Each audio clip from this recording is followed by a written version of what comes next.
قل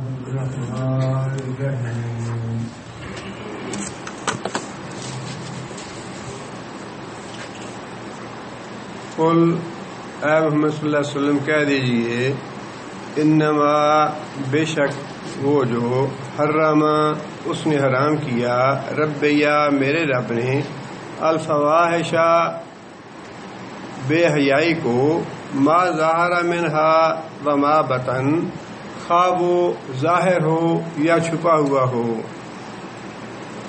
پچھلی آیت میں اللہ تعالیٰ نے یہ بات ارشاد فرمائی تھی کہ اللہ تعالیٰ کی جو دی ہوئی زینت ہے وہ جائز ہے اور حلال ہے، اور وہ اللہ تعالیٰ نے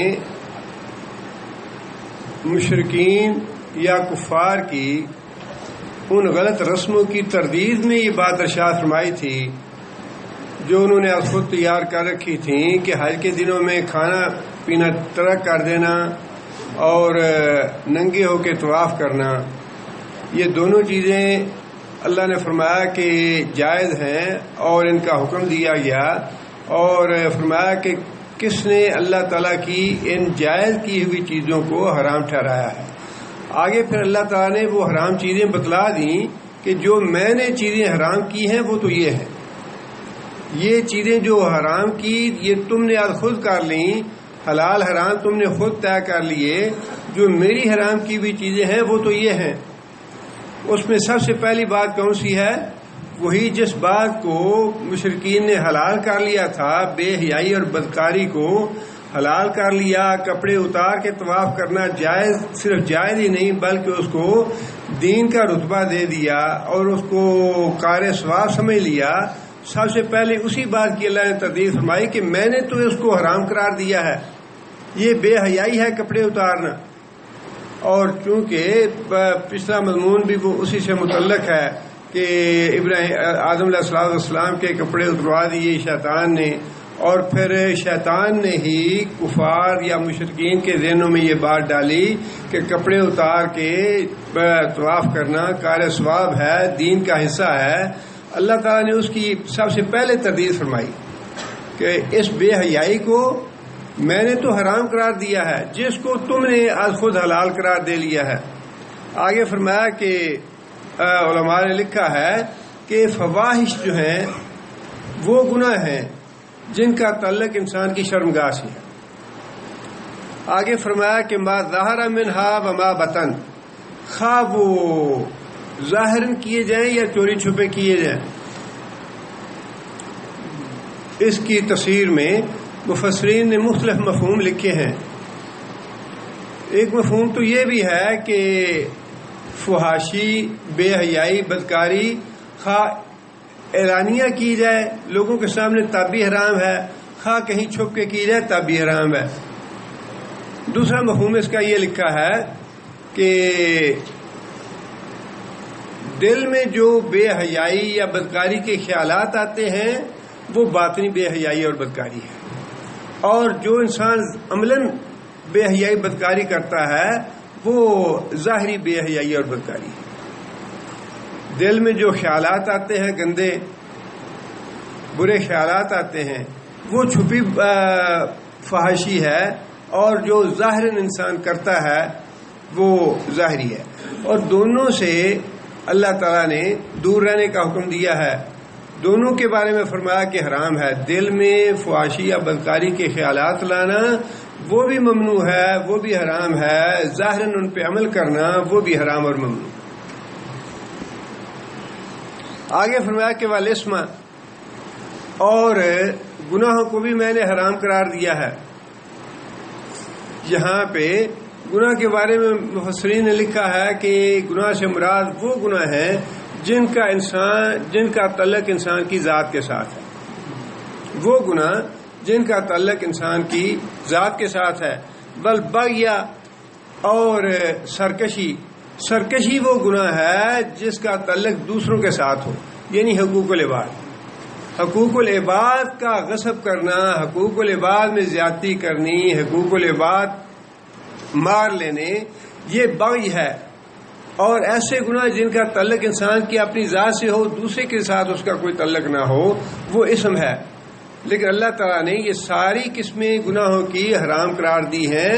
فرمایا کہ بے حیائی بھی حرام، اور وہ گناہ جن کا تعلق تمہاری اپنی ذات سے ہو وہ بھی حرام، اور وہ گناہ جو جن سے دوسرے متاثر ہوتے ہوں، جن سے دوسروں کے حق مارے جاتے ہوں، سرکشی اور بغاوت کے گناہ وہ بھی حرام ہیں.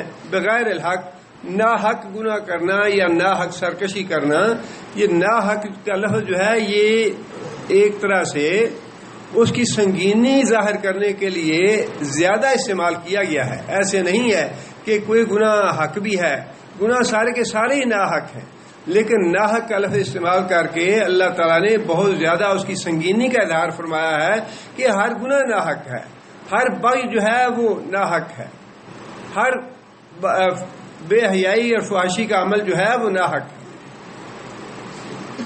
یہ تو ہو گیا تینوں قسم کے گناہ جو اللہ نے فرمایا کہ میں نے حرام قرار دیے ہیں. وَأَن تُشْرِكُوا بِاللَّهِ مَا لَمْ يُنَزِّلْ بِهِ سُلْطَانًا. اور چوتھی بات یہ ارشاد فرمائی کہ میں نے یہ بات بھی حرام کی، ان تشرکوا باللہ، کہ تم کسی کو اللہ کے ساتھ شریک ٹھہراؤ، ما لم ينزل بہ سلطانہ، جس کے بارے میں اللہ نے کوئی دلیل نازل نہیں فرمائی. اللہ تعالیٰ نے شرک کے حق میں کوئی دلیل نازل نہیں فرمائی. اب شرک کے بارے میں یہ بڑا اہم بھی ہے اور بڑا دقیق بھی ہے، اس لیے کہ دلائل تو مشرکین بہت دیتے ہیں شرک کے حق میں، لیکن جو دلائل وہ دیتے ہیں وہ اس لیے دیتے ہیں کہ جس شرک کو قرآن اور حدیث شرک کہتے ہیں وہ اس کو شرک تسلیم ہی نہیں کرتے، وہ اس کو شرک تسلیم ہی نہیں کرتے کہ یہ واقعی شرک ہے. حالانکہ بات یہ نہیں ہے کہ کفار مکہ اللہ کو نہیں مانتے تھے یا اللہ پہ ایمان نہیں تھا. نبی صلی اللہ علیہ وسلم کی بعثت مبارک سے پہلے بے شمار لوگوں کے نام عبداللہ تھے، اللہ کو مانتے تھے، اللہ پہ ایمان بھی رکھتے تھے، لیکن صرف یہ بات تھی وہ سمجھتے تھے کہ جو بزرگ ہیں ان کو بھی اللہ نے کچھ دیا ہے تو سب کچھ اللہ کے ہاتھ میں. یہ ہاتھ جو ہیں ہمیں اللہ نے دیے کام کرنے کے لیے، پاؤں اللہ نے دیے ہمیں کام کرنے کے لیے، آنکھیں اللہ نے دی ہمیں دیکھنے کے لیے. اسی طرح بزرگوں کو بھی اللہ کچھ دیتا ہے. یہ ہے وہ بات یا یہ ہے وہ کنڈی جو نہیں نکلتی.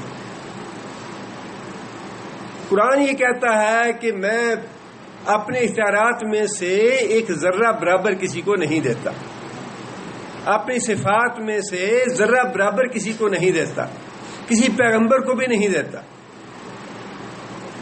لیکن کنڈی یہیں پہ ہے کہ جو شرک کرنے والے ہیں وہ یہ کہتے ہیں نہیں جی بزرگوں کو اللہ دیتا ہے، قرآن کہتا ہے نہیں دیتا.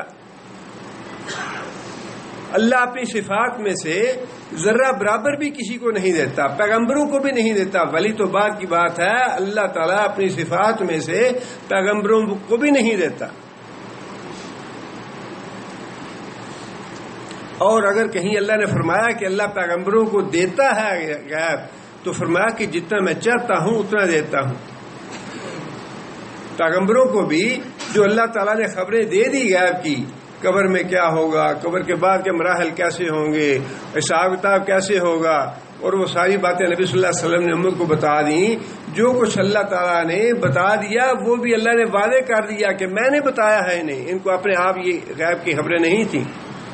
قرآن یہی کہتا ہے، حدیث سے یہی ثابت ہوتا ہے اللہ تعالیٰ نے اپنی صفات میں سے کسی نبی کو کسی ولی کو کچھ نہیں دیا.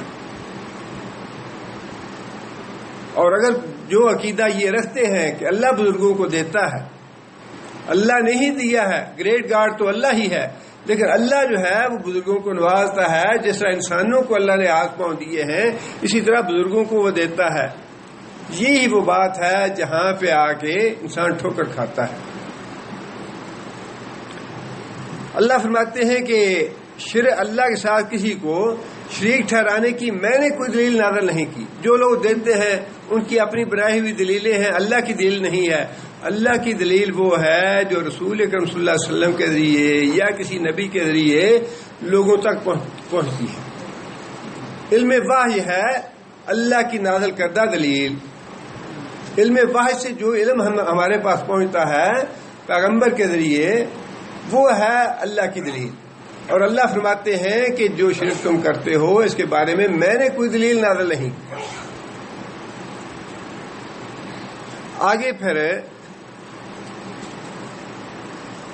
پانچویں بات جو حرام اللہ نے فرمائی وہ یہ ہے وَأَن تَقُولُوا عَلَى اللَّهِ مَا لَا تَعْلَمُونَ.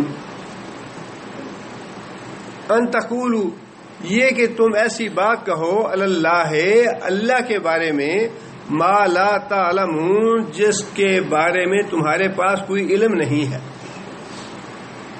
تمہارے پاس علم نہیں ہے. علم سے مراد وہی علم وحی ہے کہ وحی سے کوئی دلیل تمہارے پاس نہ ہو اور تم اللہ تعالیٰ کے بارے میں کوئی ایسی بات کہہ دو تو یہ بھی حرام ہے.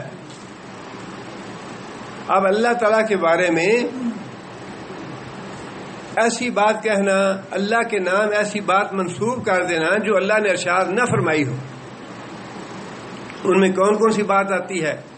سب سے پہلی بات تو وہی ہے جو پچھلے حصے میں فرما دی کہ شرک کے بارے میں نے کوئی بات نازل نہیں کی، اور اگر کوئی دلیل دیتا ہے شرک کے بارے میں تو وہ اللہ کے نام جھوٹی بات منسوب کرتا ہے.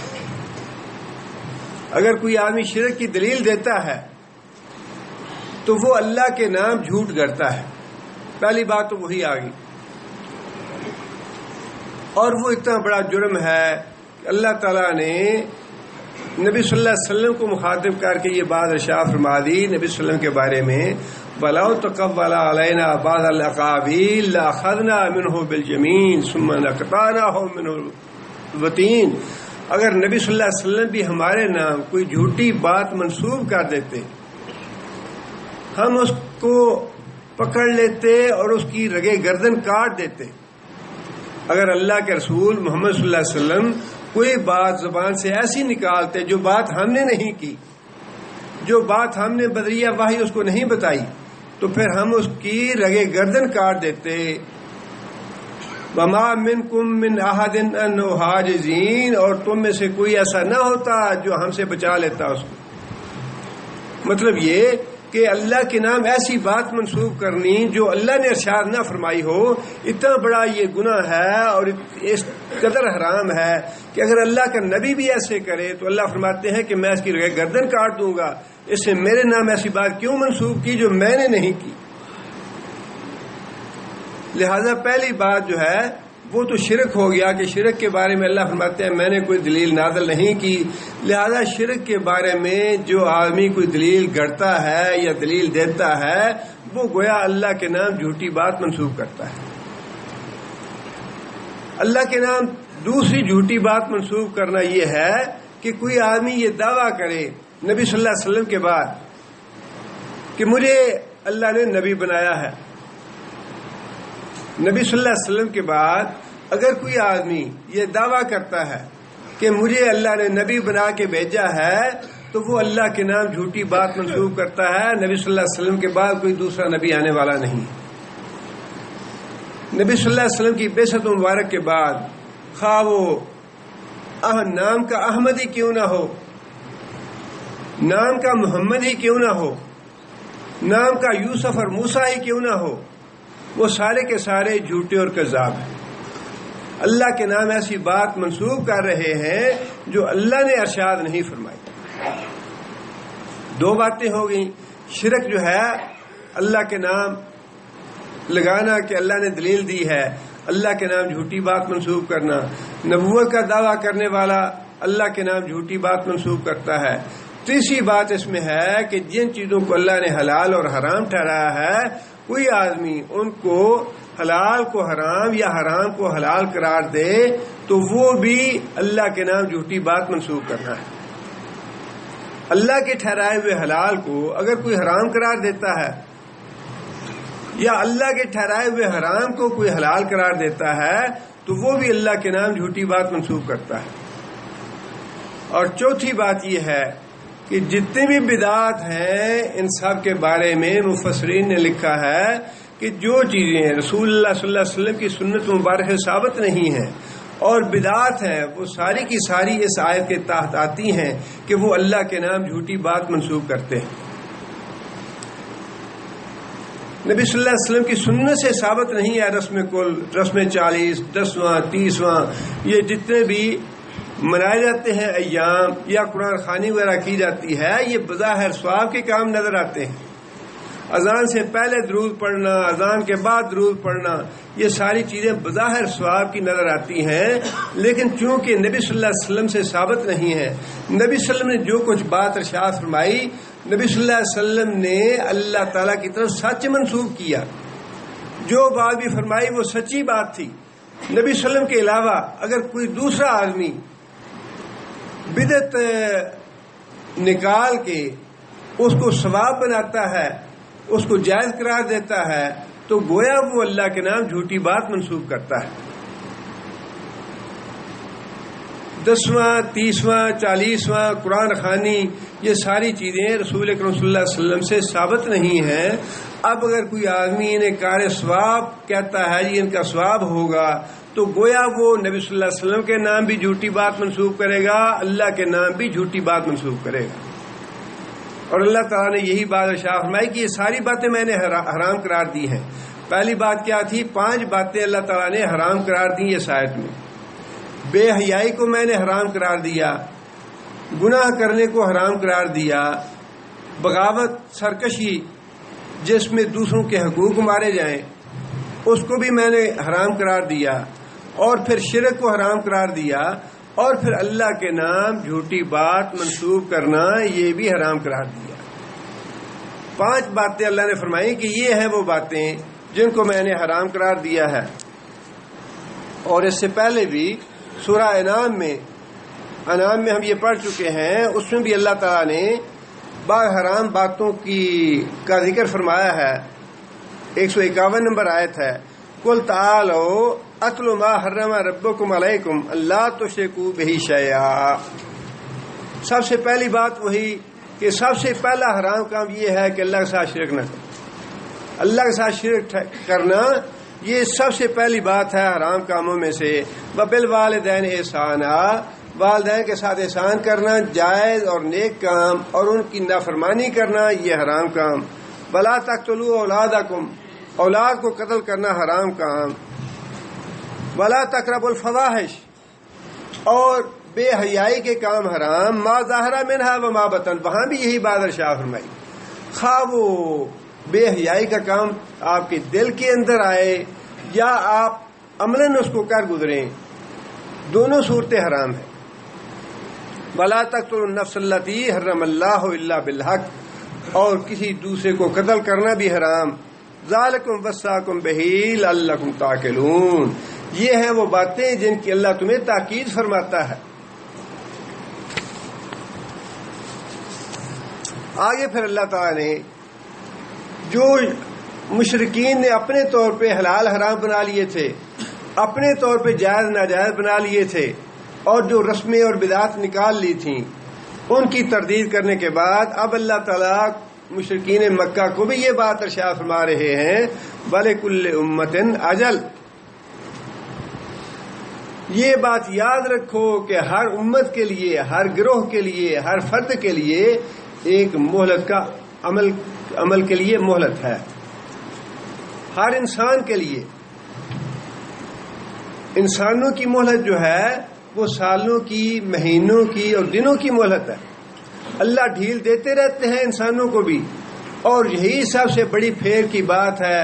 انسان 60-70 سال گناہ کی زندگی بسر کرتا رہتا ہے اور سمجھتا ہے کہ میں تو ٹھیک کر رہا ہوں، مجھے کون پکڑا، کس نے پکڑا ہے، مجھ پہ کون سا عذاب آیا ہے، یا مجھے کیا سزا دی ہے، اگر میں غلط ہوتا تو اللہ مجھے پکڑ لیتا. لیکن اللہ نے فرمایا کہ ہم نے تو تمہیں مہلت دی ہے. اسی مہلت سے احمق اور بیوقوف انسان غلط نتیجہ نکال لیتے ہیں. وہ یہ نہیں دیکھتے اللہ اور اللہ کے رسول نے جو باتیں جائز اور ناجائز قرار دی ہیں، حلال اور حرام ٹھہرائی ہیں، کیا میں ان میں تو نہیں تجاوز کر رہا، کیا ان کی حدود تو نہیں عبور کر رہا. اللہ کے رسول کے احکام کو نہیں دیکھتا، بلکہ اپنی زندگی کو دیکھتا ہے کہ میں جو کچھ کر رہا ہوں میرے راستے میں کوئی رکاوٹ نہیں ہے، مجھے کوئی سزا نہیں دی، مجھے کہیں پکڑا نہیں اللہ نے، لہذا میں جو کر رہا ہوں وہ ٹھیک ہے۔ اور یہی دھوکہ ہے سب سے بڑا شیطان کا۔ اللہ فرماتے ہیں کہ ہم نے امتوں کے لیے بھی ایک مہلت مقرر کر رکھی ہے، انسانوں کے لیے بھی ایک مہلت مقرر کر رکھی ہے۔ ہم مہلت دیتے جاتے ہیں انسان کو کہ شاید یہ کسی وقت توبہ کر لے، شاید گناہوں سے پلٹ جائے، شاید گناہوں کی زندگی سے باز آ جائے۔ اور قوموں کا معاملہ بھی یہی ہے۔ اور آگے فرمایا فَإِذَا جَاءَ أَجَلُهُمْ، پھر جب ان کی اجل آ جاتی ہے، مہلت عمل ختم ہو جاتی ہے، لا يستأخرون ساعة ولا يستقدمون، نہ پھر ایک گھڑی آگے ہوتی ہے نہ ایک گھڑی پیچھے ہوتی ہے۔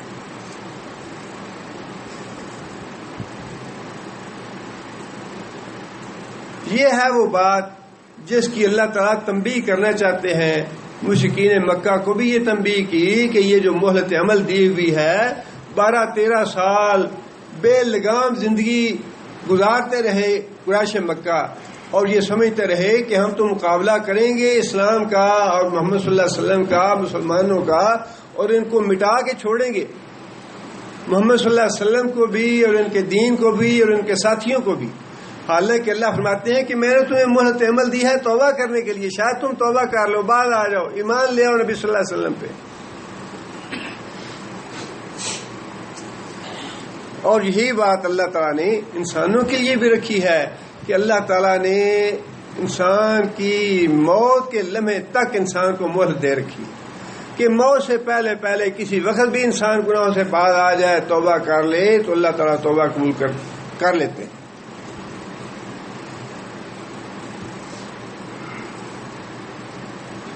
اور اللہ تعالیٰ نے اب یہ جو اللہ تعالیٰ نے جو دلیل نازل کی ہے وہ تو یہ ہے کہ جب کسی کی موت کا وقت آ جاتا ہے تو پھر اللہ تعالیٰ ایک لمحے کی تاخیر اس میں نہیں ہونے دیتے، چھوٹ نہیں، جو وقت لکھا ہے اس پہ انسان کی موت آ جاتی۔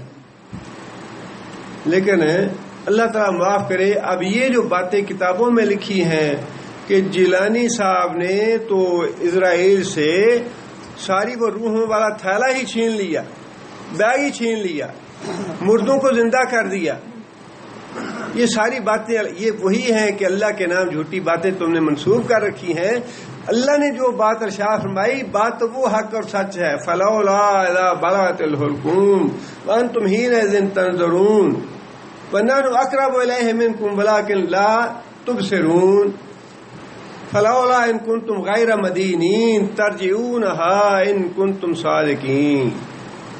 اللہ فرماتے ہیں کہ میں روح قبض کرنے لگا ہوں تمہارے بیٹے کی، تمہارے باپ کی، تمہارے بھائی کی۔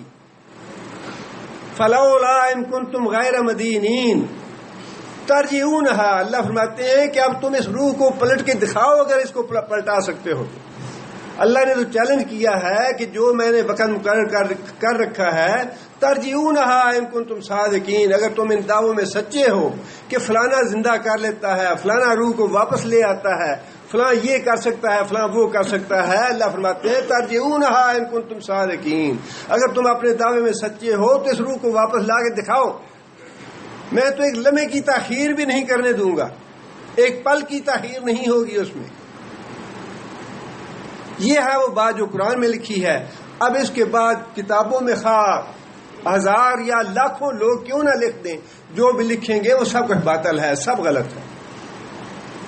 کتابیں ساری غلط ہو سکتی ہیں، قرآن جو کہتا ہے بات سچی وہی ہے، اللہ کا علم وہی ہے، اللہ کی طرف سے نازل کردہ سلطان وہی ہے جو قرآن میں ہو۔ آگے پھر اللہ نے فرمایا کہ جب جنت سے نکالے گئے آدم علیہ السلام، اس وقت بھی اللہ تعالیٰ نے یہ بات ارشاد فرمائی، اور یہاں پھر اللہ تعالیٰ اسی بات کو دہرا رہے ہیں، یا بنی آدم، اے بنی آدم، اما یاتینکم رسل منکم، اگر تمہارے پاس آئیں رسول منکم، رسول تم میں سے، رسول منکم تم میں سے، کیا مطلب ہے اس کا تم میں سے؟ فرشتوں سے نہیں آئے گا، جنوں سے نہیں آئے گا تمہارے پاس، منکم تمہارا بھائی بند ہوگا، تمہارا بیٹا ہوگا، تمہارا باپ ہوگا، تمہیں میں سے ہوگا، وہ بشر ہوگا، وہ منکم تم میں سے. واضح کر دیا اللہ نے کہ رسول جتنے بھی ہیں وہ سارے کے سارے جس طرح کی تم مخلوق ہو ویسی ہی مخلوق ہوتے ہیں.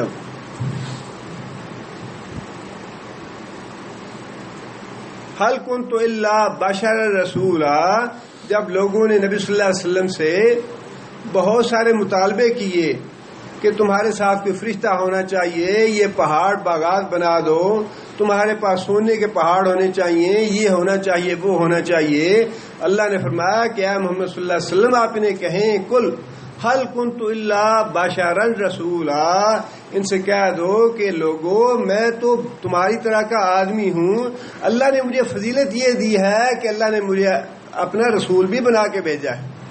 یہ فضیلت ہے مجھے تم پہ حاصل کہ میں رسول ہوں اللہ کا، لیکن ہوں تم میں سے، رسول منکم.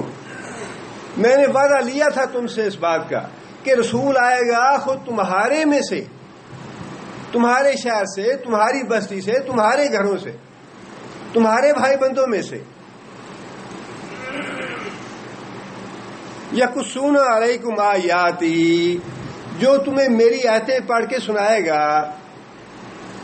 فمن اتقی واصلح، جس آدمی نے تقوی کا راستہ اختیار کیا اور ایمان لے آیا رسولوں پہ، بات مان لی ان کی، واصلح اور اپنے اعمال کی اصلاح کر لی، اپنے اعمال درست کر لیے، فلا خوف علیہم، ان لوگوں کے لیے نہ تو خوف ہوگا ولا ہم یحزنون، نہ ان کے لیے غم ہوگا. جنت سے جو نکالے گئے آدم علیہ السلام، جنت میں دوبارہ جانے کا راستہ اللہ نے بتا دیا. جنت سے تم نکال دیے گئے، لیکن جب نکالے گئے تو اس وقت یہ واضح کر دیا کہ اب تم دوبارہ جنت میں واپس جانا چاہو گے، تمہارا جنت میں جانے کا راستہ یہ ہے کہ جب بھی تم میں سے میرا کوئی رسول آئے اور میری آیتیں تم کو پڑھ کے سنائے، تم میری آیتوں پہ ایمان لانا، اس کی باتیں ماننا، اس کی اتباع اور اس کی پیروی کرنا، اپنے اعمال کی اصلاح کرنا. اپنے اعمال کی اصلاح کر لو گے، ایمان لے آؤ گے تو دوبارہ اسی جنت میں جا سکو گے جس جنت سے تم نکالے گیا. نہ تو تمہیں آئندہ کے لیے کوئی خوف ہوگا آنے والے وقت کے لیے، اور نہ ہی جو زندگی تم نے دنیا میں گزاری ہوگی اس پہ تمہیں کوئی ندامت اور پشیمانی ہو. اللہ کے رسول جو تعلیمات لے کے آئے ان کے مطابق آپ زندگی گزارتے رہیں تو جو زندگی گزر جائے گی اس پہ ندامت اور پشیمانی بھی نہیں ہوگی، اور جو آنے والا وقت ہے اس کے بارے میں خوف اور ڈر بھی نہیں رہے گا. آگے پھر اللہ فرماتے ہیں کہ والذین کذبوا بآیاتنا، یہ اس آیت میں تو ذکر ان لوگوں کا ہے جو رسولوں کی آیات پہ ایمان لے آئے، اپنے اعمال کی اصلاح کر لی اور جنت میں جانے کا راستہ اپنا کھول لیا.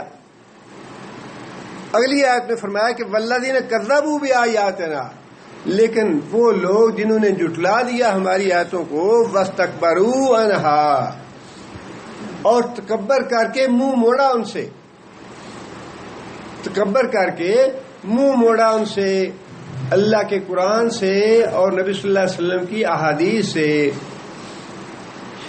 اولئک اصحاب النار، یہ لوگ جہنم میں جائیں گے، ہم فیہا خالدون، اور اس میں ہمیشہ ہمیشہ رہیں گے. آگے فرمایا کہ فمن اظلم ممن افترى علی اللہ کاذبا او کذب بآیاتہ، اس شخص سے زیادہ ظالم کون ہوگا جو اللہ کے نام جھوٹی بات منسوب کرے. جھوٹی بات منسوب کرنے کے بارے میں جیسے کہ میں نے پہلے عرض کیا، 4 باتیں ہیں: اللہ سے شرک کرنا، اللہ کے نام جھوٹی بات منسوب کرنا، نبوت کا دعویٰ کرنا، اللہ کے نام جھوٹی بات منسوب کرنا، حلال کو حرام، حرام کو حلال قرار دینا، یہ اللہ کے نام جھوٹی بات منسوب کرنا، بدعت پہ عمل کرنا، یہ بھی اللہ کے نام جھوٹی باتیں منسوب کرنا. یہ 4 چیزیں اللہ کے نام جھوٹی باتیں منسوب کرنے میں آتی ہیں. اللہ فرماتے ہیں اس شخص سے زیادہ ظالم کون ہوگا جو اللہ تعالیٰ کی آیتوں کو جھٹلا دے یا اللہ تعالیٰ کے نام جھوٹی باتیں منسوب کرے. آگے فرمایا اولئک ینالہم نصیبہم من الکتاب. اولئک یہ لوگ ینالہم پہنچے گا ان کو، ملے گا ان کو، نصیبہم ان کا نصیب، ان کا حصہ، من الکتاب جو تقدیر میں لکھا ہے. یہ ہے امتحان اس دنیا کا. ابراہیم علیہ السلام کو بھی جب اللہ تعالیٰ نے یہ بات ارشاد فرمائی، ابراہیم ہم نے تمہارے امتحان لینے تھے، تمہارے امتحان لے لیے، تم امتحانوں میں کامیاب ہو گئے. اب اس امتحان میں کامیابی کا انعام یہ ہے کہ ہم ساری دنیا کے لیے تم کو امام اور پیشوا بنا رہے ہیں. ساری دنیا کا امام، کسی ایک خطے کا یا کسی ایک ملت کا یا کسی ایک امت کا نہیں، ساری دنیا کے لوگوں کا امام ہم تمہیں بنا رہے ہیں انعام کے طور پہ. وَإِذِ ابْتَلَىٰ إِبْرَاهِيمَ رَبُّهُ بِكَلِمَاتٍ فَأَتَمَّهُنَّ قَالَ إِنِّي جَاعِلُكَ لِلنَّاسِ إِمَامًا. میں ساری دنیا کا امام بنا رہا ہوں تو تجھ کو. قَالَ وَمِن ذُرِّيَّتِي، قال ومن ذریتی، یا اللہ میری اولاد.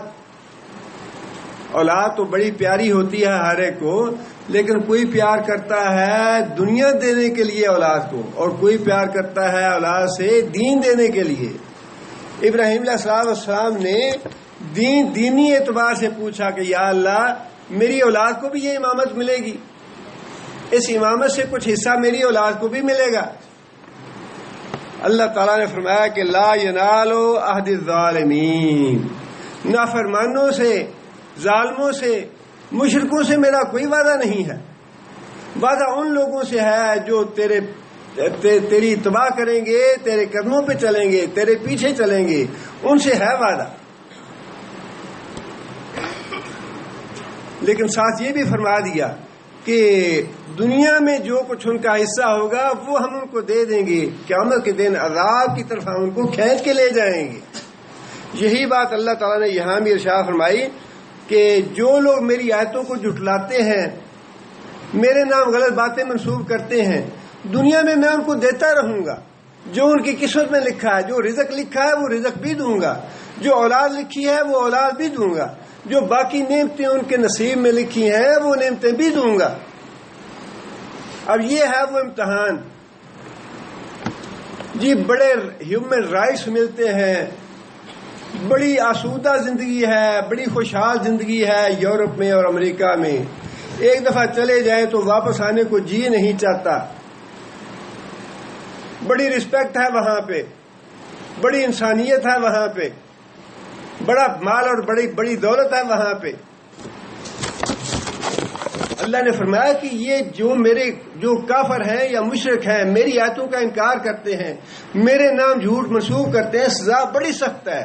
لیکن فرمایا کہ دنیا میں میں ان کو ان کا حصہ دوں گا.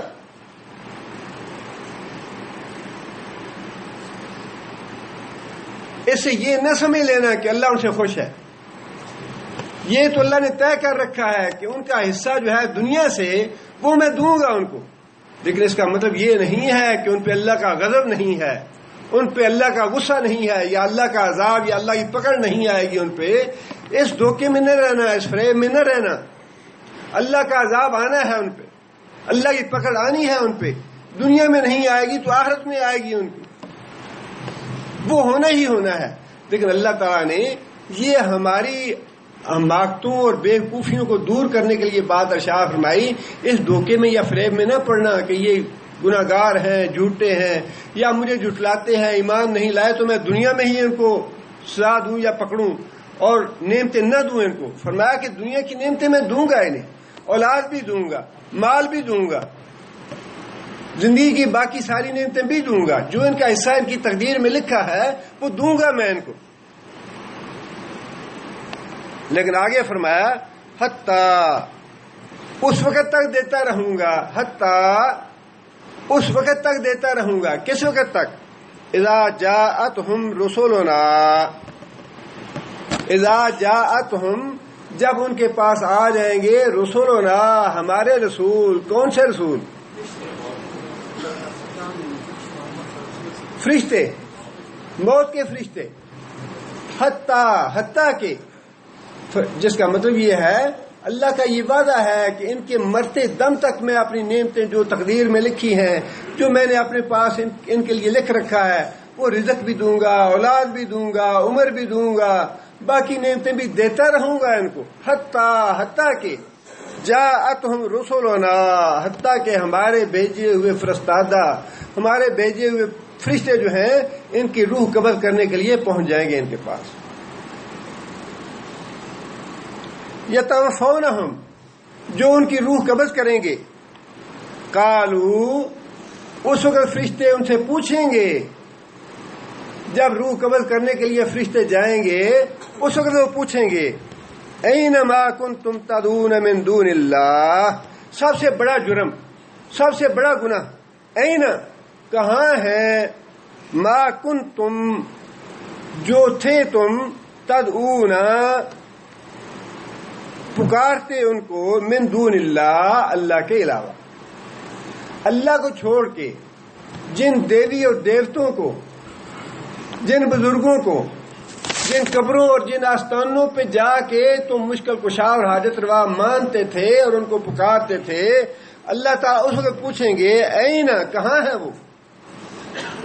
اب لے آؤ ان کو تاکہ تمہاری جان بچائیں ہمارے عذاب سے، ہماری پکڑ سے بچا سکے تمہیں. این، کہاں ہے وہ شریک جن کو تم دنیا میں پکارتے رہے، حضرت صاحب اور پیر صاحب اور کرنی والے اور بھرنی والے، قسمتیں بدلنے والے، بیٹے دینے والے، بیٹیاں دینے والے، دولت دینے والے، زندگی دینے والے، موت دینے والے.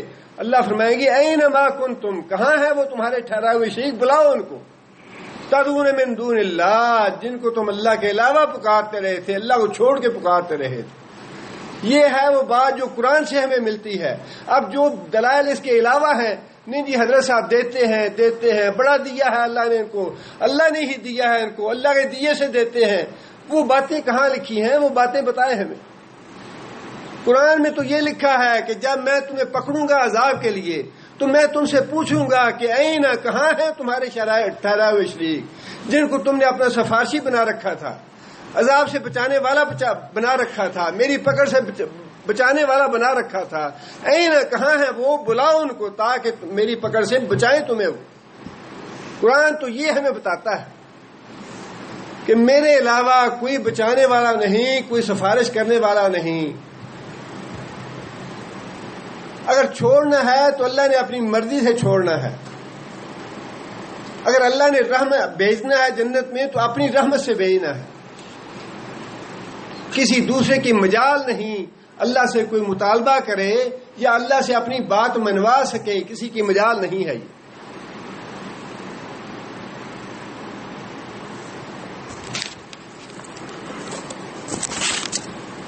سورہ انعام میں بھی اللہ تعالیٰ نے یہ بات ارشاد فرمائی. الفاظ تھوڑے مختلف ہیں لیکن اللہ فرماتے ہیں کہ وَلَوْ تَرَىٰ إِذِ الظَّالِمُونَ فِي غَمَرَاتِ الْمَوْتِ، کاش تم تصور کرو اس وقت کا جب یہ مشرک موت کی سختی میں مبتلا ہوں گے.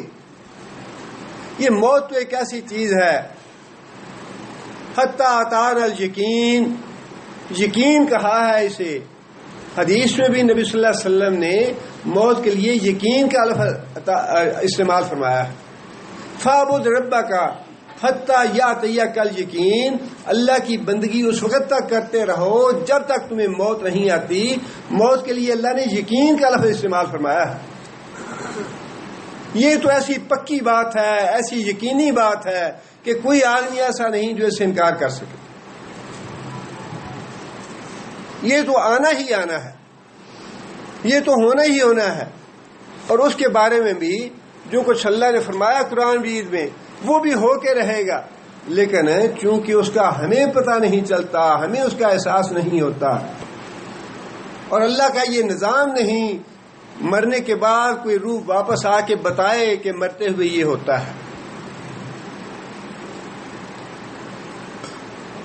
یہ اللہ کا نظام نہیں ہے کہ مرنے کے بعد کوئی روح دوبارہ اس دنیا میں آئے اور آ کے یہ بتائے کہ لوگوں مرتے ہوئے یہ معاملہ پیش آتا ہے. اتنی سختی ہوتی ہے موت کی. عمر بن عاص رضی اللہ تعالیٰ عنہ عقیدہ صحیح تھا. صحابہ عقیدہ وہی ہے جو صحابہ کا تھا. اس کے بعد جو کچھ بھی بنایا گیا ہے وہ سارے کا سارا من گھڑت ہے. اصل باتیں وہی ہیں جو نبی صلی اللہ علیہ وسلم کے زمانے کی ہیں. دین وہی ہے جو صحابہ کرام نے جس کو قبول کیا اور جس پہ عمل کیا صحابہ کرام نے. حضرت عمر بن عاص رضی اللہ تعالیٰ عنہ فاتح مصر کہلاتے ہیں. بڑے جرت مند اور بڑے دلیر تھے اور یہ کہا کرتے تھے کہ مجھے تعجب ہوتا ہے کہ جو لوگ جب مرتے ہیں اور ہوش میں ہوتے ہیں تو اپنی موت کی کیفیت بیان کیوں نہیں کرتے. موت کی کیفیت بیان کرنی چاہیے. انہوں نے اپنے بیٹے نے کہا کہ اچھا ابا جی اب آپ مرنے لگے ہیں اور آپ ہوش میں ہیں, آپ بتائیں کہ آپ کیا کیفیت محسوس کر رہے ہیں. بتائی انہوں نے اپنی کیفیت کہ بیٹا مجھے ایسے لگ رہا ہے کہ میرا پیٹ جو ہے یہ کھجور کے کانٹوں سے بھر گیا ہے اور میرے اوپر کسی نے پہاڑ لا کے رکھ دیا ہے. میرا سانس جو ہے وہ سوئی کے نکے سے گزر رہا ہے. یہ ساری کیفیت بتائی انہوں نے. لیکن عقیدہ صحیح تھا. یہ کبھی نہیں کہا عمر بن عاص رضی اللہ تعالیٰ عنہ نے کہ جب مر جائیں تو روح واپس آئے تو آ کے بتائے ہمیں کہ کیا کیسی موت ہوتی ہے. یہ کبھی نہیں کہا انہوں نے. موت کے بعد روح کا دوبارہ اس دنیا میں آنا یہ ممکن نہیں ہے. اور جو لطیفے ہم نے گھڑ رکھے ہیں, جو باتیں ہم نے گھڑ رکھی ہیں, وہ ساری کی ساری باطل ہیں, ساری کی ساری موضوع ہیں اور سب کے سب جھوٹ اور کذب ہے. سچی بات وہی ہے جو قرآن نے لکھی ہے, جو رسول اللہ صلی اللہ علیہ وسلم نے بتائی ہے, یا جو صحابہ کرام سے ثابت ہے کہ مرنے کے بعد واپس کوئی نہیں آتا. فرمایا کہ کاش تم تصور کرو اس وقت کا جب مشرک لوگ, کافر لوگ یا نافرمان لوگ موت کی سختی میں مبتلا ہوتے ہیں. بل ملائکۃ باسطوا ایدیہم, اور فرشتے اپنے ہاتھ بڑھا بڑھا کے آگے کہتے ہیں اخرجوا انفسکم, نکالو اپنی جانیں, ہمارے حوالے کرو. الیوم تجزون عذاب الہون, آج کے روز تمہیں رسوا کن عذاب دیا جائے گا. بما کنتم تقولون علی اللہ غیر الحق, بسبب ان باتوں کے جو تم ناحق اللہ کے نام منسوب کرتے رہے. یہ بھی ثواب ہے, یہ بھی ثواب ہے, یوں بھی ثواب ہوتا ہے, یوں بھی ثواب ہوتا ہے. یہ بھی اجر کی بات ہے, یہ بھی نیکی کی بات ہے. نہ وہ قرآن میں لکھی ہے نہ حدیث میں لکھی. جو تم ناحق باتیں اللہ کے بارے میں کہا کرتے تھے, ان ناحق باتوں کی سزا کے طور پہ تمہیں آئے رسوا کن عذاب میں مبتلا کیا جائے گا. وَكُنْتُمْ عَنْ آيَاتِهِ تَسْتَكْبِرُونَ, اور اللہ کی جو احکام تھے, اللہ کے جو فرمان تھے, رسول اللہ صلی اللہ علیہ وسلم کے جو احکام تھے, ان سے تم تکبر کے ساتھ منہ موڑتے رہے.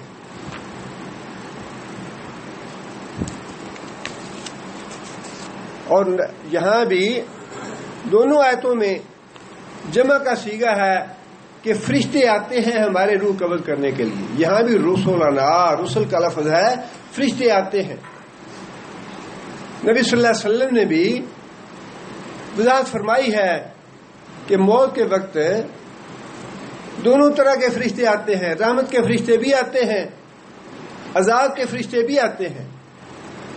اور فرشتے جو روح قبض کرنے کے بعد آسمانوں پہ لے جانے والے ہوتے ہیں وہ مرنے والے سے دور بیٹھتے ہیں.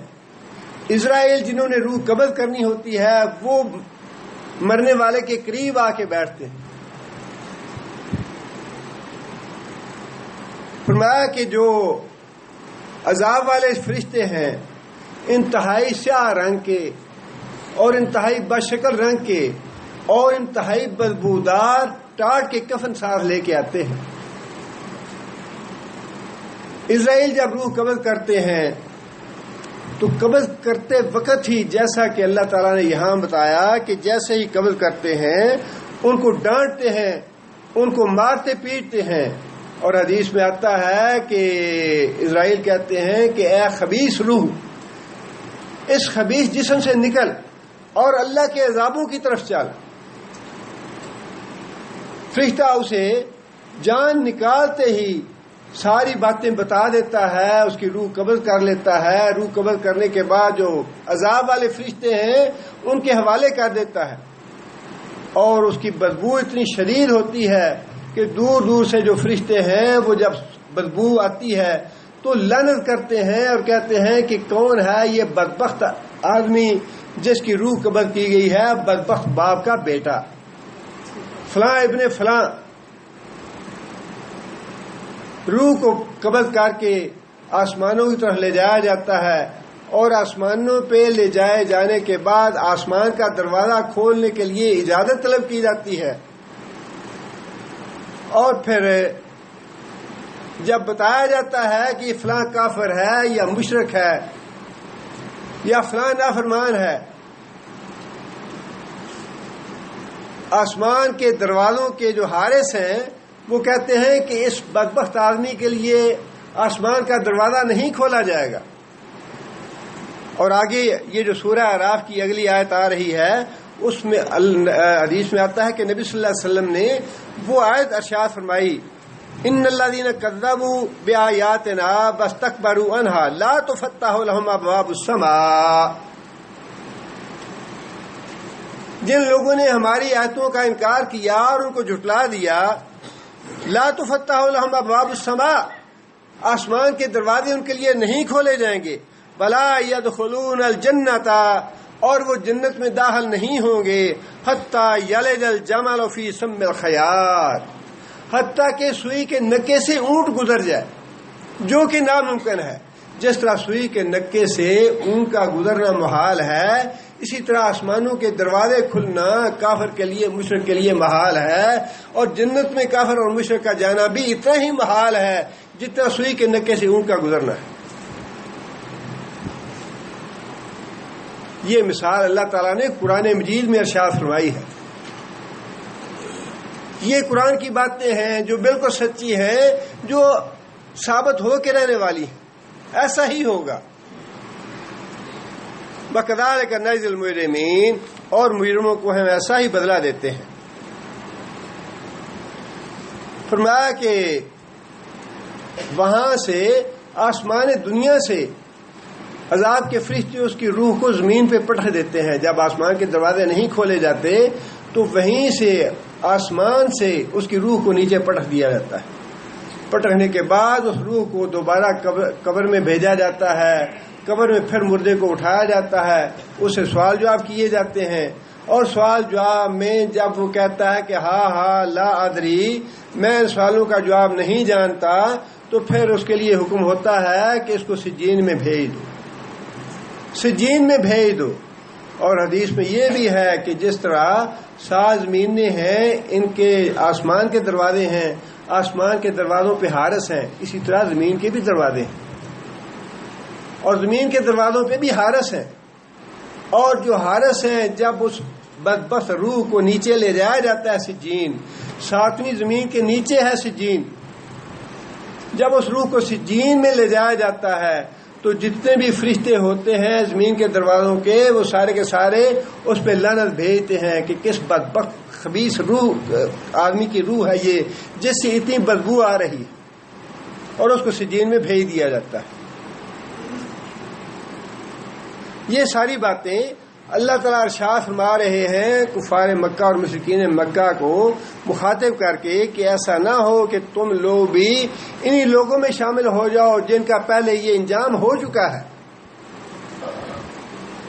قالوا اینما کنتم تدعون من دون اللہ، اللہ کے علاوہ جن کو تم پکار رہے تھے یا پکارتے رہے ہو، مشکل کشا اور حاجت روا سمجھتے رہے ہو، اینا کہاں ہیں وہ؟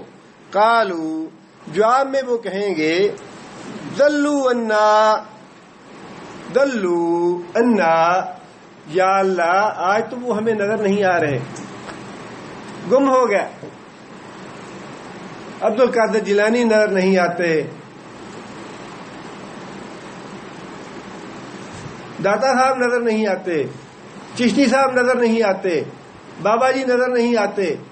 سارے جتنے بھی تھے جن کو ہم سفارشی سمجھتے تھے، بخشوانے والا سمجھتے تھے، اور یہ سمجھتے تھے کہ ان کو راضی کر لیں گے تو اللہ بھی راضی ہو جائے گا. یہ حضرت صاحب ناراض نہ ہو جائے. حضرت صاحب ناراض ہو گئے تو اللہ سے بخشوائیں گے نہیں ہمیں. ان کے نام کی نظر نیاز دیتے رہیں، ان کو راضی اور خوش رکھیں. ذلوا عنا، یا اللہ آج تو ہمیں وہ نظر نہیں آ رہے، کہاں گئے، ہم سے گم ہو گئے. وشاہدوا علی انفسہم، اس وقت کافر اور مشرک اپنے ہی خلاف یہ گواہی دیں گے، انہم کانوا کافرین، کہ ہاں یا اللہ باقی ہم حق بات کا انکار کرتے رہے، باقی سچی باتوں کو ہم نہیں مانتے تھے، تیرے قرآن کی بات کا انکار کیا، تیرے رسول کی باتوں کا انکار کیا. جو بات اللہ اور اللہ سے رسول سے ثابت نہیں ہے، خواہ وہ کتنی اچھی کیوں نہ ہو، خواہ ایک دلیل چھوڑ کے 1000 دلیلیں کیوں نہ ہو اس کے ساتھ، محفوظ راستہ یہی ہے، خیر کا راستہ یہی ہے، اجر و ثواب کا راستہ یہی ہے کہ جو چیز قرآن سے مل جائے، حدیث سے مل جائے، صرف اسی پہ عمل کیا جائے، اس کو نہ چھوڑا جائے. باقی سارے راستے غیر محفوظ ہیں.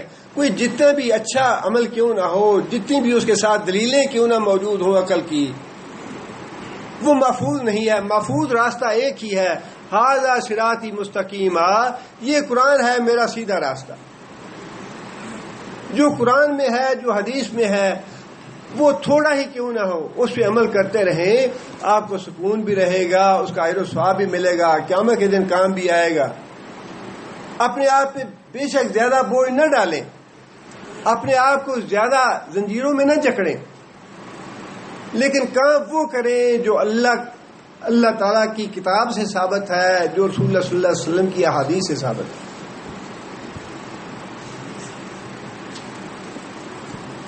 آگے اللہ فرماتے ہیں کہ قَالَ ادْخُلُوا فِي أُمَمٍ، ارشاد ہوگا ادخلوا فی امم، داخل ہو جاؤ، مل جاؤ، فی امم، انہی امتوں کے ساتھ، انہی لوگوں کے ساتھ، قد خلت من قبلکم، جو تم سے پہلے گزر چکی، من الجن والانس، جنوں میں سے بھی اور انسانوں میں سے بھی، فی النار، جو آگ میں جا چکے. یہ جو مشرک کہیں گے کہ یا اللہ آج تو ہمارے جو ٹھہرائے ہوئے شریک تھے وہ ہمیں نہیں نظر آ رہے، ذلو، گم ہو گئے ہم سے. ان کے بارے میں اللہ ارشاد فرماتے ہیں کہ جب وہ اس بات کا اقرار کر لیں گے کہ باقی ہم تو حق بات کو نہیں مانتے رہے، ہم نے تو حق بات کا انکار کیا، اس کے بعد ان کو حکم یہ ہوگا کہ جنوں اور انسانوں کی وہ جماعتیں جو حق کا انکار کرتی رہیں، جو میری آیتوں کو جھٹلاتے رہے، قد خلت من قبلکم، وہ تم سے پہلے بھی تھے، ادخلوا فی امم، انہی لوگوں کے ساتھ تم بھی شامل ہو جاؤ، فی النار، جہنم میں. کلما دخلت امۃ، آگے اللہ فرماتے ہیں کہ جب بھی کوئی گروہ داخل ہوگا جہنم میں، لعنت اختہا، وہ لعنت کرے گا اپنے پیش رو پر. جو پہلے جانے والا گروہ ہے اس پہ لعنت کرے گا. اس پہ کیوں لعنت کرے گا؟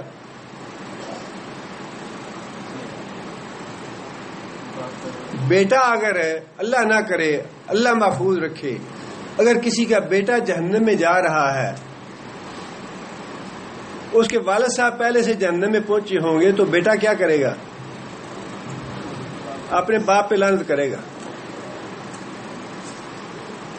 بیٹا جو ہے جب جہنم میں جائے گا، مشرک کا بیٹا جہنم میں جائے گا اور جہنم میں جانے کے بعد اپنے والد صاحب کو وہاں دیکھے گا تو وہاں جا کے وہ ابا جی کر کے ان کی عزت نہیں کرے گا، بلکہ جا کے لعنت کرے گا کہ اے باپ لعنت ہو تم پہ، تم خود بھی جہنم میں آئے مجھے بھی لے کے آئے۔ اسی طرح اللہ فرماتے ہیں کہ جب کوئی بھی گروہ جہنم میں جائے گا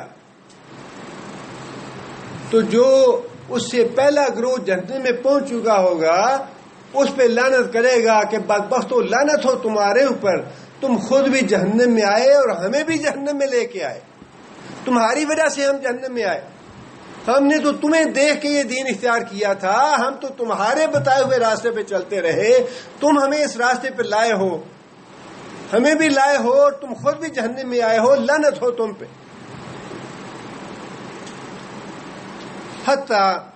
حتیٰ کہ یہاں سے ایک بات یہ معلوم ہوئی کہ آج جو لوگ اپنے لیڈروں پہ بڑے واری جا رہے ہیں، بڑے صدقے جا رہے ہیں اور ان کو سجدے کر رہے ہیں، ان کے نام کی نظریں نیازیں دے رہے ہیں، جب یہ جہنم میں اکٹھے ہوں گے تو وہاں وہ دوستی ووستی اور عقیدت وغیرہ اور محبت ساری کی ساری ہوا ہو جائے گی، وہاں ایک دوسرے کے دشمن بن جائیں گے، ایک دوسرے پہ لعنت ڈالنے والے ہوں گے۔ یہ دنیا میں ہے کہ حضرت صاحب سے بڑی عقیدت ہے، حضرت صاحب بڑے پہنچے ہوئے ہیں، حضرت صاحب ایسے اور ایسے ہیں، یہ اس دنیا کی باتیں ہیں۔ اگلی دنیا کی باتیں وہ ہیں جو اللہ نے ہمیں بتا دی۔ اگلی دنیا میں جب یہ پہنچیں گے تو حضرت صاحب بھی اور مرید صاحب بھی دونوں ایک دوسرے پہ لعنت کریں گے، اور اللہ تعالیٰ نے یہ بات ارشاد فرمائی ہے، اللہ خلاؤ یوم بعضهم لبعض عدو، دنیا کی ساری دوستیاں وہاں جا کے دشمنی میں بدل جائیں گی۔ ہاں جی بڑی دوستی ہے، ساری رات بیٹھ کے تاش کھیلتے ہیں، ساری رات بیٹھ کے فلمیں دیکھتے ہیں، پتہ نہیں چلتا وقت کدھر گیا ہے۔ جب فجر کا وقت ہوتا ہے، نماز کا وقت ہوتا ہے تو اٹھ کے منہ لپیٹ کے سو جاتے ہیں، اس وقت نیند غالب آ جاتی ہے۔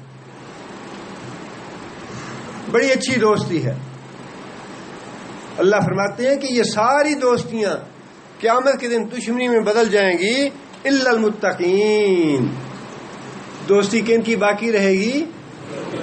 متقی لوگوں کی، تقوی والی، نیکی کے حوالے سے دوستی،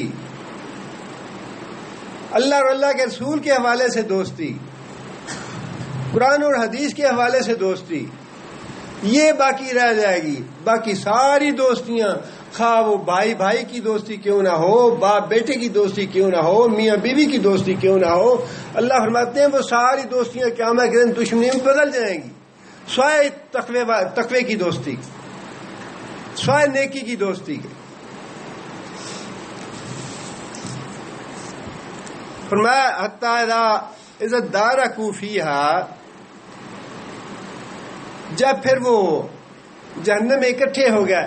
یہ تو پہلا مرحلہ تھا جب نظر پڑی جہنم میں داخل ہوتے ہوئے، اچھا یوں ہو حضرت صاحب بھی یہیں پہ ہے۔ یہ تو جب پہلی نظر پڑے گی اس وقت لعنت ہو حضرت صاحب، یہ تھے پیر صاحب، یہ تھے ہمارے گرو صاحب، یہ تھا ہمارا لیڈر جو ساری دنیا کو پیچھے لیے ہوئے تھا۔ جب پہلی نظر پڑے گی تو پہلی نظر کے بعد کیا ہوگا؟ پہلی نظر پہ ہی لعنت ہو تم پہ، اور جب داخل ہو جائیں گے، اندر اکٹھے ہو جائیں گے جہنم میں، اس وقت کی بات یہ ہوگی حتی اذا ادارکوا فیہا، جب سارے جہنم میں اکٹھے ہو جائیں گے جمیعاً، سارے کے سارے، قالت اخراہم لأولاہم، پچھلے آنے والے پہلے آنے والوں کے بارے میں یہ بات کہیں گے، ربنا، اے ہمارے پروردگار، وہاں یاد آئے گا رب۔ دنیا میں تو رب کبھی یاد نہیں آیا کہ رب کا بھی ہم پہ کوئی حق ہے، رب نے بھی کوئی ہم پہ حقوق عائد کیے ہوئے ہیں، یا رب کی نماز بھی پڑھنی ہے، یا رب کا قرآن بھی پڑھنا ہے، یہاں تو یاد نہیں ہے، وقت ہی نہیں ملتا جی، بڑی مصروفیت ہے، بڑا کام ہے، بچے ہیں، بیوی ہے، لاکھوں کا کاروبار ہے، کیسے وقت نکالیں؟ وقت نکلتا نہیں۔ وہاں جا کے یاد آئے گا ربنا، یا اللہ ہم پہ مہربانی کر کچھ، یا اللہ کچھ عذاب ہی کم کر دے ہمارا، یا اللہ کسی طرح یہاں سے رخصت کر دے، ہمیں نکال دے ہمیں۔ ربنا ہؤلاء یضلونا، پچھلے آنے والے، پہلے آنے والوں کے بارے میں اللہ سے درخواست کریں گے، ہؤلاء، یا اللہ یہ ہیں بدبخت، اضلونا، جنہوں نے ہمیں گمراہ کیا، ہمیں گمراہ کر کے جہنم میں لے آئے۔ فآتہم عذابا ضعفا من النار، آتہم، یا اللہ اب دے ان کو، عذابا، عذاب، ضعفا، دگنا، من النار، آگ کا۔ دنیا میں تو چڑھاوے چڑھاتے تھے، بکرے لے جا کے تو وہاں حضرت صاحب کی خدمت میں پیش کرتے تھے، دیگے پکوا پکوا کے وہاں جا کے چڑھاوے چڑھاتے تھے۔ وہاں جا کے کہیں گے کہ یا اللہ دوہرا عذاب دے ان کو جہنم کا، دوہرا عذاب دے۔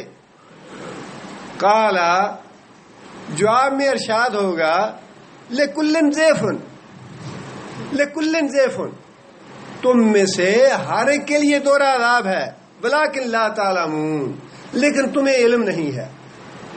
ہر ایک کے لیے دوہرا کیوں ہے؟ بات تو ان کی یہ ٹھیک ہے کہ ہمیں تو حضرت صاحب لائے یہاں پہ، پیر صاحب کی بیعت کی تھی، اور پیر صاحب نے فرمایا تھا کہ جس ہاتھ میں ہاتھ دے دیا وہیں لے کے جائیں گے پیر صاحب تمہیں جہاں جائیں گے۔ ہم تو ان کے کہنے پہ آئے یہاں، اس لیے یا اللہ یہ پیر ہے جس نے ہمیں گمراہ کیا تھا، ہم تو اس کے مرید تھے، جو کہتا رہا، جو مانگتا رہا، وہ سب کچھ دیتے اور کرتے رہے۔ یا اللہ یہ ذمہ دار ہے ہماری گمراہی کا بھی، ہمارے جہنم میں آنے کا بھی، یا اللہ اس کو دوہرا عذاب دے۔ بات تو بالکل ٹھیک ہے کہ خود بھی گمراہ ہوئے اور پیچھے آنے والوں کو بھی گمراہ کیا، لیکن جو اللہ نے بات ارشاد فرمائی، بات تو وہ بھی سچی ہے۔ لکل ضعف، ان کے لیے بھی دوہرا، تمہارے لیے بھی دوہرا۔ تمہارے لیے کیوں دوہرا؟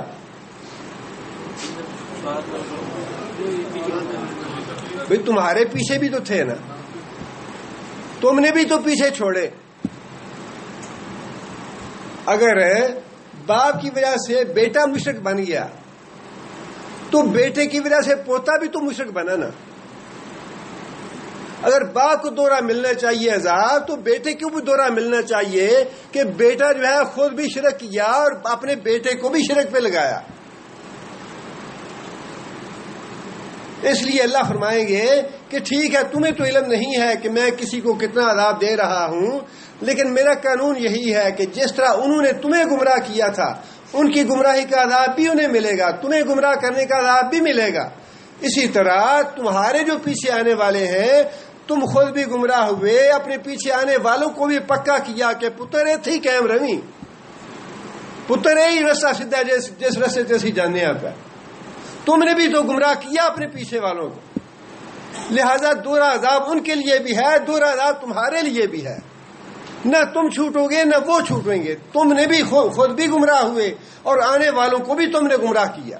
اسی طرح ہر گروہ جو ہے وہ اپنے پیش رو کے لیے بھی دوہرا عذاب کا باعث بنے گا اور اپنے پیچھے آنے والوں کے لیے بھی دوہرے عذاب کا باعث بنے گا۔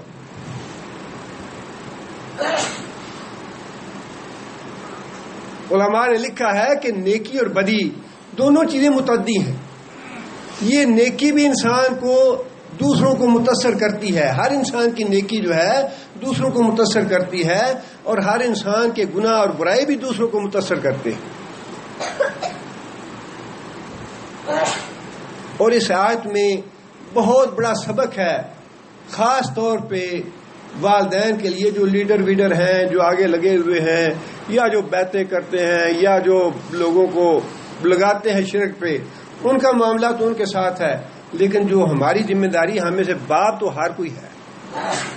لیڈر جو ہیں وہ تو جو ہیں وہ ان کا معاملہ ہے، لیکن باپ تو ہم میں سے ہر کوئی ہے یا بیٹا ہے۔ والدین کے لیے یہ بات بڑی اہم ہے اور بڑی فکر کی بات ہے کہ کوئی ایسا عمل اپنے پیچھے چھوڑ کے نہ جائیں جس سے ان کی اولاد گمراہ ہو جائے اور اولاد سے ان کی آگے اولادیں گمراہ ہوتی رہیں. ان سب کا عذاب ملے گا اس میں. نبی صلی اللہ علیہ وسلم نے یہ بات ارشاد فرمائی ہے. قابیل نے قتل کیا ناحق، سب سے پہلا حابیل کو قتل کیا، ناحق قتل کیا. نبی صلی اللہ علیہ وسلم نے فرمایا کہ قیامت تک جتنے بھی ناحق قتل ہوں گے ان سارے ناحق قتلوں کا گناہ جو ہے وہ قابیل کو ملے گا. اس کے اپنے گناہ کا بھی اس کو سزا ملے گی، اور اس کے بعد جتنے بھی ناحق گناہ قتل ہوتے ہیں ان سب میں سے حصہ ملے گا قابیل کو. اور حدیث میں بھی یہ بات ارشاد فرمائی کہ جو آدمی کوئی نیکی کی ابتدا کرتا ہے، نیکی کا معاملہ بھی ایسا ہی ہے، نیکی کی ابتدا کرتا ہے اور اس نیکی کی ابتدا کرنے والے کے بعد جو لوگ اس نیک کام کو اختیار کرتے ہیں، اس نیکی پہ چلتے ہیں، اس کی دعوت پہ نیک عمل اختیار کرتے ہیں، جتنے بھی بعد میں نیک عمل کرنے والے ہیں ان کی نیکی کا ثواب بھی اس نیکی کی ابتدا کرنے والے کو ملتا ہے. اور یہی معاملہ برائی کا ہے.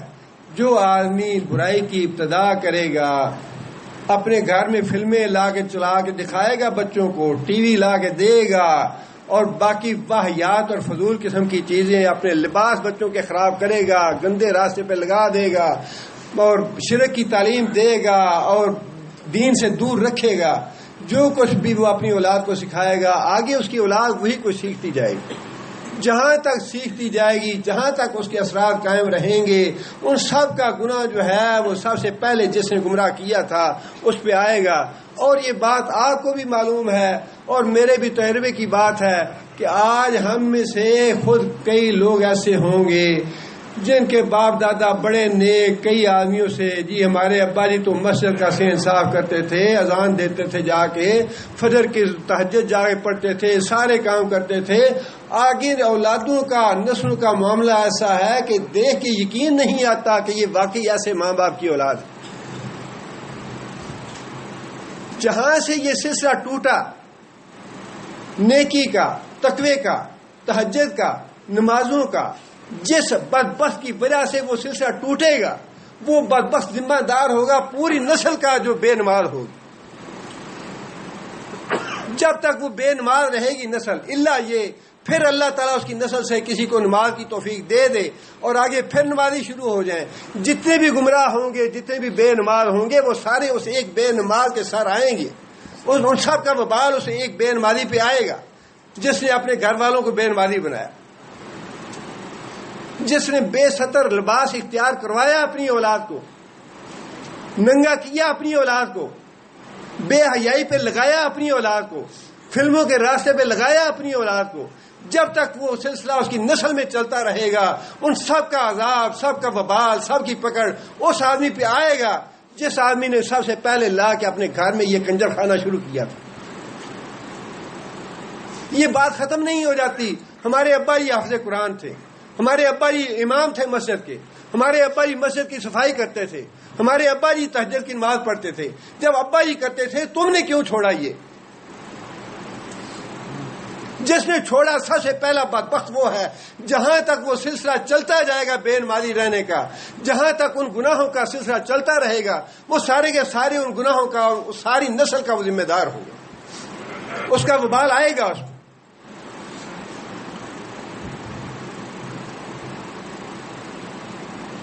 یہی بات اللہ تعالیٰ نے فرمائی یہاں پہ کہ جب پچھلا گروہ آئے گا تو آگے آنے والے گروہ پہ لعنت بھی کرے گا اور اللہ تعالیٰ سے درخواست کرے گا یا اللہ دوہرا عذاب دے ان کو، یہ خود بھی گمراہ ہوئے، ہمیں بھی گمراہ کیا. اولاد کی محبت میں اعتدال کا دامن نہ چھوڑنا، اللہ کے رسول کا دامن نہ چھوڑنا. اولاد کی محبت میں اولاد مرتی ہے مر جائے، گمراہ ہوتی ہے ہو جائے، جہاں جاتی ہے چلی جائے، اللہ کے رسول کا دامن نہ چھوٹے، اللہ کے رسول کی بات نہ ضائع ہو.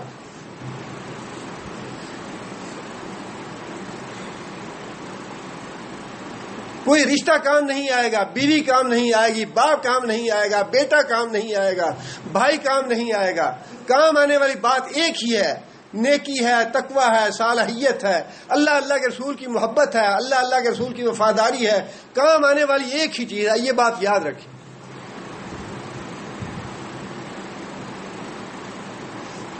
اللہ نے بے شمار دولت دی ہے، اللہ اس میں اور بھی برکت دے، لیکن اس کو سنبھال کے رکھیں، اپنی اولاد کو خراب نہ کریں، اس کے ذریعے اولاد کو بگاڑیں نہ، اپنے گھر میں کوئی ایسی چیز نہ لائیں جو آنے والی نسلوں کی تباہی کا باعث بنے۔ بڑی اچھی لگتی ہیں گھر میں تصویریں رکھی ہوئی، بیٹے کی بھی، بیٹی کی بھی، بیوی کی بھی اچھی لگتی ہیں، لیکن تباہی ہے اپنی بھی اور آنے والوں کے لیے بھی۔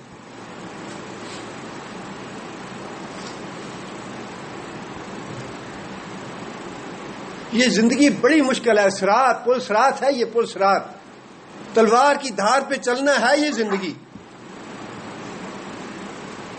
وہ سورہ سبا میں اللہ تعالیٰ نے بات ارشاد فرمائی کہ شیطان نے اپنی بات سچ کر دکھائی کہ اکثریت جو تھی لوگوں کی وہ ناشکری نکلی، اکثریت لوگوں کی نافرمان نکلی۔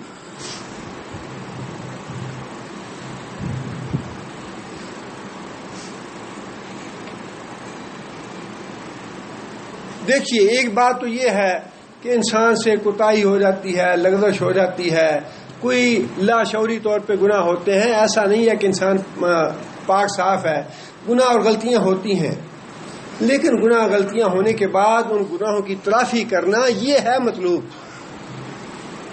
گناہوں کی تلافی کرنا، توبہ کرنا، استغفار کرنا، اللہ کے آگے رونا دھونا، یہ ہے مطلوب۔ اور اگر یہ کرتے رہیں گے تو پھر کوئی اگر مرنے کے بعد پیچھے چھوٹی موٹی بات ایسی ہوگی تو اللہ تعالیٰ اس کی تلافی کی صورت پیدا فرما دیں گے، اللہ وہ گناہ معاف فرما دیں گے۔ اور ساتھ ساتھ یہ دعا اللہ سے مانگتے رہیں، اللہم اغفر لی ما قدمت و ما اخرت، یا اللہ وہ گناہ جو میں نے اپنے ہاتھوں سے آگے بھیجے اور وہ گناہ جو میں نے اپنے پیچھے چھوڑے، جن کی وجہ سے میری اولاد کسی غلط راستے پہ نہ چلی جائے، اس کی بھی معافی مانگتے رہیں اللہ سے۔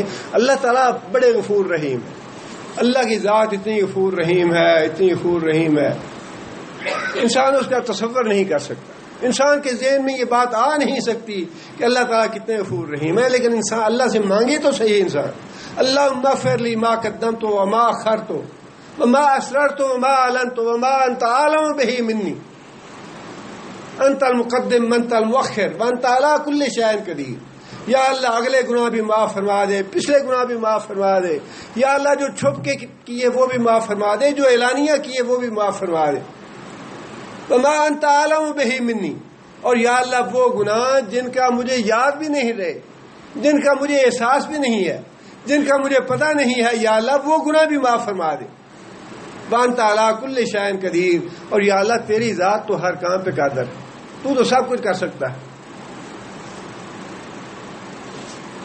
اس لیے اس معاملے میں اللہ تعالیٰ سے دعا بھی مانگتے رہیں اور کوشش بھی کریں کہ اپنے پیچھے نیکی چھوڑ کے جائیں، نیکی، تقوی، قرآن حدیث چھوڑ کے جائیں، اپنے گھروں میں لائبریریاں بنائیں جس میں دین کا اچھا لٹریچر ہو، مستند لٹریچر ہو، قرآن اور حدیث کی کتابیں ہوں، سیرت کی کتابیں ہوں، صحابہ کی سیرت کی کتابیں ہوں، اچھی چیزیں چھوڑ کے جائیں اپنے پیچھے اپنی اولاد کے لیے، نہ اپنے لیے وبال کی باتیں چھوڑیں، عذاب کی باتیں، نہ اپنی اولاد کے لیے، یہ اولاد دشمن بن جائے گی قیامت کے دن اگر وبال کی باتیں چھوڑ کے جائیں گے تو۔ اللہ تعالیٰ محفوظ رکھے، سبحان ربک رب العزت عما یصفون۔